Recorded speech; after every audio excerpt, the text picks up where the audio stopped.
శ్రీమహాగణాధిపతయే నమః. సదాశివసమారంభాం శంకరాచార్యమధ్యమాం అస్మదాచార్యపర్యంతం వందే గురుపరంపరాం. శ్రీమాత్రే నమః. ప్రేక్షకులందరికీ స్వాగతం. వారఫలాలు 14/1/2024 నుండి 20/1/2024 వరకు గల వార ఫలితాలను తెలుసుకుందాం.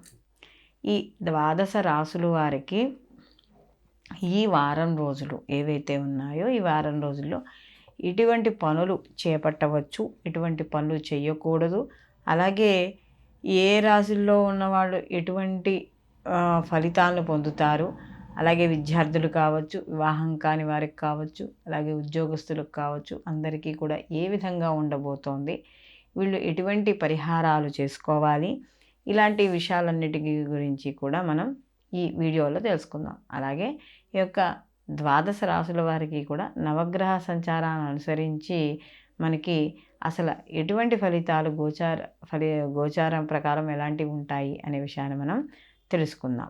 ఈ వారం గ్రహస్థితి కానీ చూసుకున్నప్పుడు మనకి మేషరాశిలో గురువు యొక్క సంచారము, అలాగే ఈయన గురువు యొక్క సంచారంలో ఈయన వక్రీకరణ అయిపోయి వక్రత్యాగం పొందడం అనేది జరిగింది.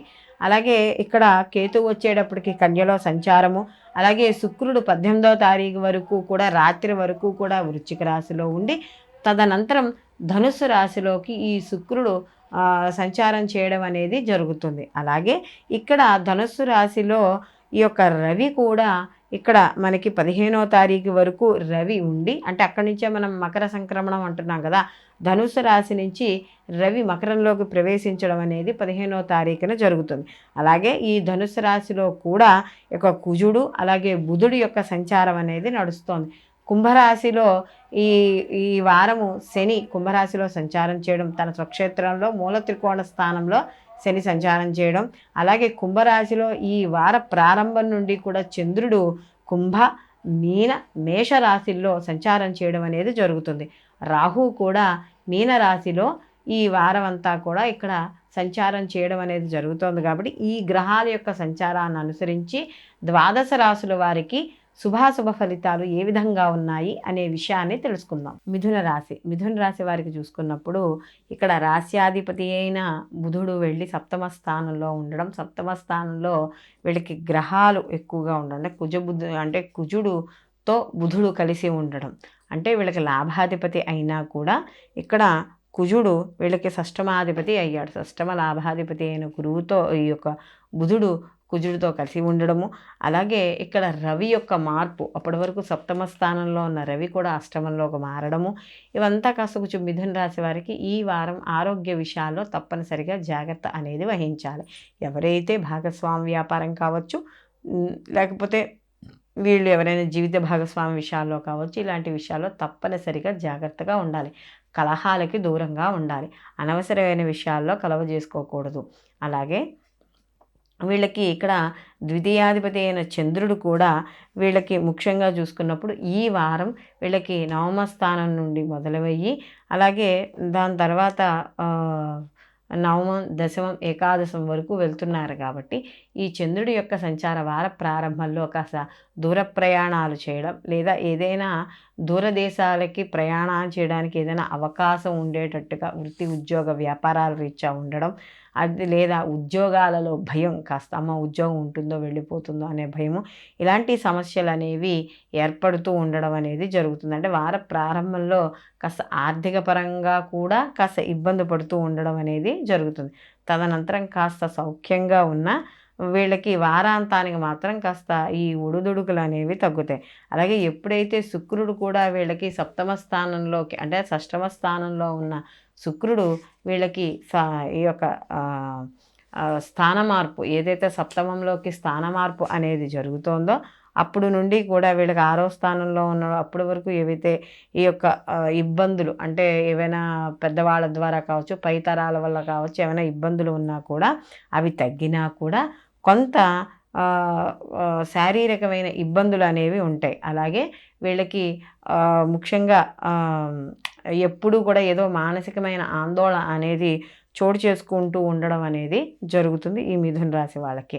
మొత్తం మీద ఈ మిథున రాశి వాళ్ళకి కానీ చూసుకున్నప్పుడు వీళ్ళకి లాభస్థానంలో గురువు ఉండడం వల్ల వీళ్ళకి అత్యంత అనుకూలంగా ఉన్నా, ఎందుకంటే ఆయన వక్రీకరణ కూడా అయిపోయింది కాబట్టి మిగతా గ్రహాల యొక్క వ్యతిరేకత వల్ల కాస్త కొంచెం జాగ్రత్తగా ఉండాల్సి వస్తుంది. విద్యార్థులు కూడా వారి యొక్క చదువుకునే చదువు మీద దృష్టి పెట్టాలి. అది దూర విద్య కావచ్చు, విదేశీ విద్య కావచ్చు, ఎవరైనా సరే.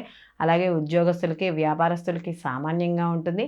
భార్యాభర్తల విషయాల్లో వాటిల్లో కూడా ఎక్కువగా కలహాలు పడే ఏవైతే మాటలు ఉంటాయో వాటికి దూరంగా ఉండడం. రాజకీయ నాయకులు, సినీ కళారంగాల్లో ఉన్న వాళ్ళందరికీ కూడా సామాన్యంగానే ఉంటుంది. అవకాశాలు వస్తాయి కానీ మధ్య మధ్యలో ఆటంకాలు కూడా ఏర్పడే అవకాశము, ఇతరులతో మాట్లాడేటప్పుడు జాగ్రత్త అనేది మిథున రాశి వారికి ఈ వారం తప్పనిసరి.